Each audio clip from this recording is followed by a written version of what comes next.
It's funny how not just one, but two series from the fall 2024 anime season made me eat my words. But in the case of Dandadan, I'm actually very happy that it did. As many of you already know, I'm a big fan of the original Dandadan manga. But as some of you may recall, I did not care for the first PV trailer that dropped when the series was first announced. And although the trailers after that were a lot better and did improve my attitude going into this series, a part of me was still apprehensive as to whether or not it would be a good adaptation. So much so that I even convinced several friends of mine to start reading the manga in advance as an insurance policy. So now that the series has been released and all 12 episodes of the first season have finished airing, I'm happy to report that yes, Dandadan's anime is in fact a great adaptation of the manga. The series honestly surpassed my expectations in a number of ways, from how it was marketed to the way it was voice acted and more. But before we get into it, if you like Dandadan, then be sure to subscribe and hit the bell icon so you don't miss out on any more videos like these from me and my channel. Also, for those who have not seen Dandadan yet, the series is currently available to stream globally on Netflix, as well as several other streaming services such as Hulu, Crunchyroll, ADN, Muse, and more depending on your location. And the manga is currently free to read on Manga Plus. So, with that being said, let's get into my thoughts on this first season of Dandadan. To start off, I'd like to talk about the very unique circumstances regarding Dandadan's marketing. Now, when this series was first announced, I think a lot of people expected it to be a hit, especially when you consider how popular the manga had become on platforms such as Manga Plus, where chapters would get hundreds of thousands of views upon average. But with that being said, it should be acknowledged that fans and the production committee still had quite the scare earlier in the year when half of the season got leaked back in August during a data breach of one of Netflix's dubbing partners. However, instead of being a major setback for this series, Dandadan ended up being rather unfazed by these leaks. In fact, it completely exploded in popularity as if nothing happened, which I actually think is probably due to the ad campaign. From what I can gather, Dandadan's very own production committee took full control of the series' promotion and distribution overseas, and gave it an insane amount of exposure in the process.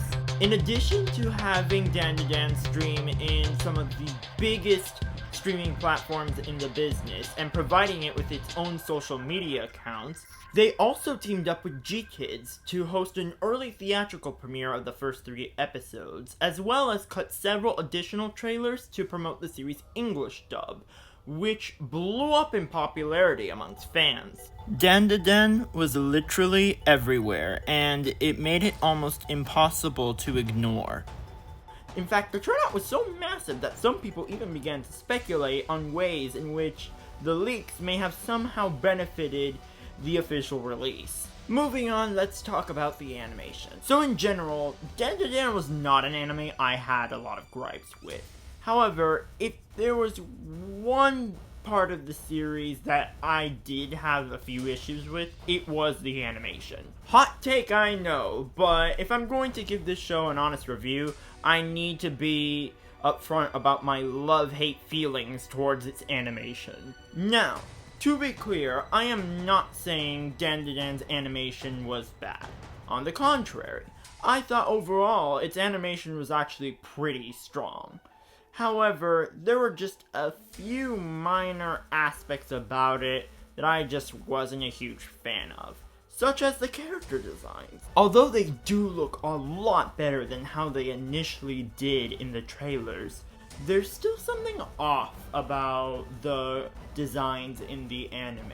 I think the rounder, less angular way in which the characters are drawn for the anime softens their appearance and minimizes a lot of the edge that initially made all of their looks so visually striking in the manga. But while the character designs aren't necessarily the best, I think the animation does make up for it in other ways. Dandadan was animated by Science Saru, whom many of you may recognize as the studio behind several other hit Netflix series such as Devilman Crybaby and Scott Pilgrim Takes Off. And if you were as big of a fan of the visuals in those series as I was, then Dandadan is a spectacle to behold, as Science Saru once again brings their A-game to this project, creating a faithful anime adaptation of the manga, while infusing it with their signature style. There's honestly tons to like about the animation, from the beautifully fluid motions shown through each frame, from the jaw-dropping action, and also the cartoonishly wild character expressions and slapstick.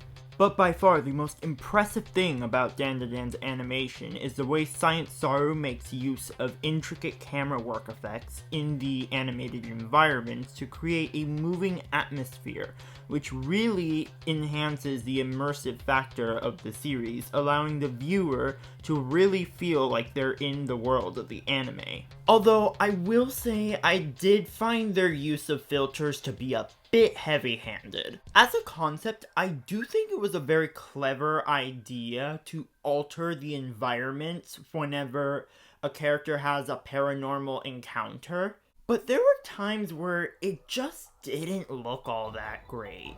Like in the Serpo arc, when they used that green filter, the intensity was so bright that I could barely see what was going on. Another aspect of the series I think deserves major recognition is the music. What a comeback for Kensuke Ushio after delivering what I felt was an incredibly underwhelming soundtrack for Chainsaw Man. He really managed to hit the ground running with the music for Dandadan. The score at times feels a lot like club music, with fun, energetic beats, but it balances out with more serenic sounds for the more grounded, emotional moments of the series, as well as the more intense creature feature-like tracks during the characters' supernatural encounters. Now, this first season of Dandadan adapts 3 major arcs in their entirety.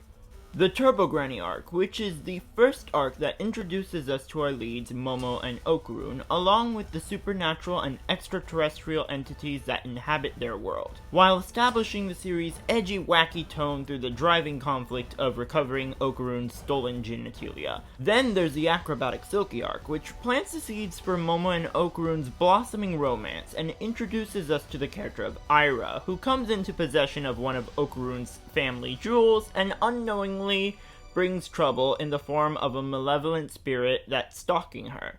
And finally, the Serpo arc, which sees the return of the aliens who abducted Momo in the first arc, as they, alongside the Loch Ness Monster, attack Kagami High School, leading Okurun, Momo, and Ira to have to team up in order to stop them. Rating these arcs from weakest to strongest, I would say that the Serpo arc is probably my least favorite, since it's the only arc that's execution wasn't as strong as the manga, due to poor direction choices that I felt lessened the visual impact of many scenes. While the Acrobatic Silky arc, on the other hand, was definitely the season's best arc, for how well it delivered on both the animation as well as many of the series' emotional moments, such as Acrobatic Silky's backstory and learning what happened to her daughter back when she was a human. And now it's finally time to talk about the series cast, and boy does Dandadan have an amazing cast, both in Japanese and in English. Most of the times when I watch anime, I'll usually pick one audio track, whether that be Japanese or English, and stick with it until I finish it. However, Dandadan is one of the few series where I found myself watching episodes twice because of how good the Japanese and English dubs both were. And so I will be spotlighting a few select VAs whose performance I thought really stood out in this series, starting with Natsuki Hane as Okurun. Ever the versatile actor, Hane finds himself as the lead of yet another big shonen anime. As a big fan of his portrayal of Tanjiro in Demon Slayer, I was very excited when I heard that Hane had been cast as Okarun. And after hearing his voice in the trailer, he instantly became my most anticipated performance going into Dandadan. And boy, did he not disappoint. As we all come to know, Okarun is a socially awkward nerd who lacks friends and was often bullied for his interest in the occult. And both Natsuki Hane as well as Okarun's English VA, AJ Beckles, do a very good job at portraying this side of his character and making him very endearing. But it's when Okarun enters his Turbo Rune form that Hane really gets to shine, as the way he throws his voice in these scenes sounds like a completely different actor took over the role. It's like one moment, Okarun sounds like Natsuki Hane, and then the other moment, he sounds like Japanese Edward Cullen, which is actually pretty funny in hindsight, given a joke that happens in one of the later arcs. In the same vein, I was also very impressed by Abby Trott's portrayal of Momo Ayase. Now, I really like Abby Trott, and I've been a fan of hers ever since she voiced Ivy in Carmen Sandiego. However, unlike some of her contemporary VAs who also alternate between Western animation and dubbing, Trott has really struggled to find an anime role that really lets her shine as a performer. Until Momo, that is. Part of what I like about Momo's character is that she's a subversion of a lot of different tropes you usually see with female anime protagonists.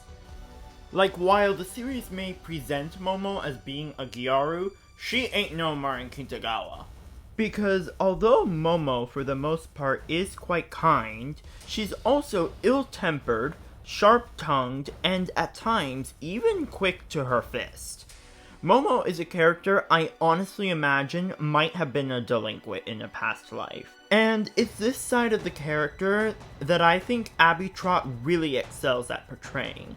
Trott's voice has a natural grit that lends itself very well to playing Momo, really highlighting that Momo is overall a cool girl, with a few rough edges to her personality. It's for the same reasons that I also really liked Nana Mizuki as Momo's grandmother, Seiko. While they may butt heads, Momo and her grandmother are actually quite alike in personality. Like her granddaughter, Seiko was blessed with both beauty and brawn, but she's different in the sense that she is far wiser and experienced in matters of the supernatural. And while Momo may have been a delinquent in a past life, I'm almost positive Seiko was a straight-up gangster in her younger years. Both Nana Mizuki and Kari Walgren do an excellent job voicing this character in both Japanese and English. However, I personally prefer Mizuki's take on the character, since she sounds a lot closer to what I had envisioned Seiko to sound like in the manga. Then, while I know there was a lot of hype surrounding the casting of Mayumi Tanaka as Turbo Granny, I think it was actually Barbara Goodson who stole the show as the character. Ever since I read the manga, I always said that my headcanon voice for Turbo Granny was the late Eartha Kitt, because of how much the character's vibe reminded me of Yzma from The Emperor's New Groove. So I thought it would be perfect if the anime got someone with the same energy and charisma as Kitt to voice Turbo Granny in the anime, and I think they've done that through the casting of Barbara Goodson. Goodson does a brilliant job playing the role of an unhinged old lady in the form of a vengeful spirit and a talking cat. And I'm grateful to the English dub for staying true to the manga translation by having Turbo Granny be the most foul-mouthed member of the cast, as through the character's dialogue and Goodson's impeccable comedic delivery, Turbo Granny became one of the funniest characters in the series. And on a side note, I highly suspect that someone on Dandadan's translation team, whether it's script adapter Outswan David or translator Rika Takahashi, has probably been following this series since before the manga received a simulpub, as the dialogue used in Turbo Granny's monologue at the end of episode 5 when they trap her inside the cat body is incredibly similar, and I mean incredibly similar, to that of the old fan translation of the manga. But back to talking about the cast.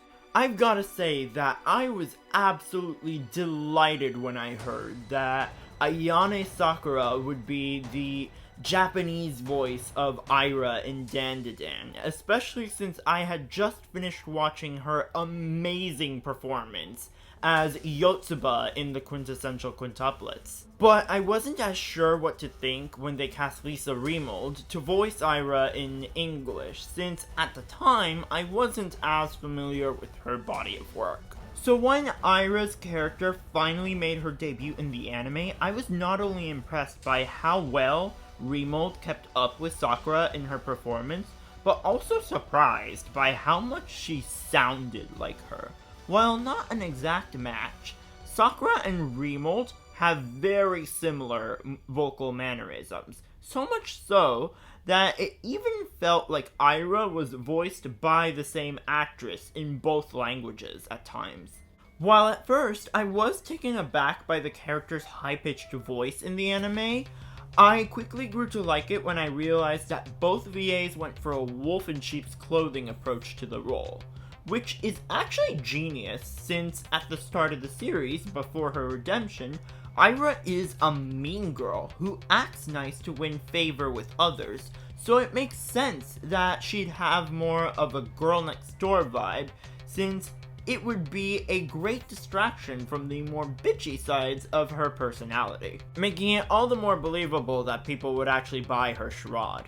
Other cast standouts include Kazuya Naki, aka Zoro from One Piece, who has the very difficult task of voicing the Serpoians, a role that requires a constant balance of both serious and goofy line delivery, which Naki not only pulls off, but also manages to add his own personal flair to, with a monotone, almost robotic-sounding voice, which can be just as creepy as it is comical depending on the dialogue. And while the Serpoians may be an alien race of clones, I think it was actually really clever of Naki to give each of the Serpos their own distinct voice, because it's gonna be something that'll come in handy for future storylines later down the road. Then I'd also like to shout out Alex Lee, who voices Gigi in the series, since initially I wasn't sold on his casting when it was first announced. Partially because I was a bit fatigued from seeing him cast in so many things all at once. But he quickly reminded me why he's been getting so much work lately, because honestly, he's just a really talented voice actor. Lee's charisma is a perfect match for Gigi's character, and if he didn't sell you in the first season, he will by the second. No spoilers for those who have not seen Dandadan Evil Eye yet, but let's just say he absolutely crushes it with his voice work in the upcoming season. Now, with all that being said, I think this just goes to show why you shouldn't judge things based off of the trailers, since they're not always the best representation of what you're going to get in the end product. As was the case here in Dandadan's first season, which was far better than any of the trailers would have led me to believe. As many of you already know, Dandadan is now in its second season and has already dropped its first few episodes, and from the looks of it, it's off to a pretty banger start. And so I really wanted to make this video discussing my overall thoughts and feelings on the series' first part, as well as clarify how my opinions towards the anime have changed since its first trailer, since after I watched the first season, I actually ended up really enjoying it overall. But with that being said, those are my thoughts on this first season of Dandadan. Be sure to also let me know your thoughts in the comment section down below, and if you haven't already, be sure to leave a like or dislike in this video in order to enhance its performance within YouTube's algorithm. And with that being said, I hope you guys all enjoyed this video, and I will see you in the next one real soon.